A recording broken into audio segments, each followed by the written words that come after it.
இப்போ இப்போ தேங்காய் பேஸ்ட் அரைச்சி ஊற்றுறது நல்லா எண்ணெய் பிரிஞ்சு வர ஆரம்பிச்சிச்சு. உங்களுக்கு பார்த்தாலே தெரியும்னு நினைக்கிறேன்.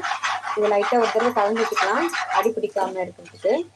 அதை நல்லா மிக்ஸ் பண்ணிவிட்டு அதுக்கப்புறமா இந்த தேங்காய் பேஸ்ட் அரைச்சோம் பார்த்தீங்களா, மிக்சர் ஜார் அரைச்சி அந்த தண்ணி தான் சேர்த்துக்க போகிறேன். இப்போ எண்ணெய் பிரிஞ்சு வந்துச்சு.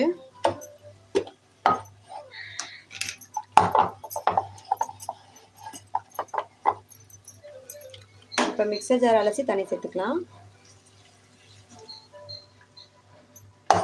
ஸோ உப்பு செக் பண்ணிக்கிறேன் இப்போ நான். இப்போ தண்ணி இன்னும் கொஞ்சம் சேர்த்துக்க போகிறேங்க. கொஞ்சம் திக்னஸாக தான் இருக்குது. எங்கள் வீட்டில் கொஞ்சம் இது நைட்டுக்கு சேர்த்து வச்சுருவேன். அதனால தண்ணி இந்த அளவுக்கு சேர்த்துக்க போகிறேன். சிக்கனும் நல்லா வெந்துருச்சு. ஒரு 2 விசில் விட்டு எடுத்துட்டோம்னா சூப்பரான சிக்கன் குருமா ரெடி. ஸோ கருவேப்பிலை கண்டிப்பாக சேர்த்து அரைச்சிக்கோங்க, நல்லா ஃப்ளேவர்ஃபுல்லாக இருக்கும். அதே மாதிரி புதினா வதக்கும் போது சேர்த்துக்கோங்க, அரைச்சிடாதீங்க. கருவேப்பிலை மட்டும் தேங்காய் கசகசா, சோம்பு, சீரகம், மிளகு அதெல்லாம் சேர்த்து நல்லா அரைச்சிக்கோங்க. இது நல்லா கொதிச்சு வரட்டும். இன்னும் ஒரு கிளாஸ் அளவுக்கு மட்டும் தண்ணி சேர்த்துக்க போகிறேன்.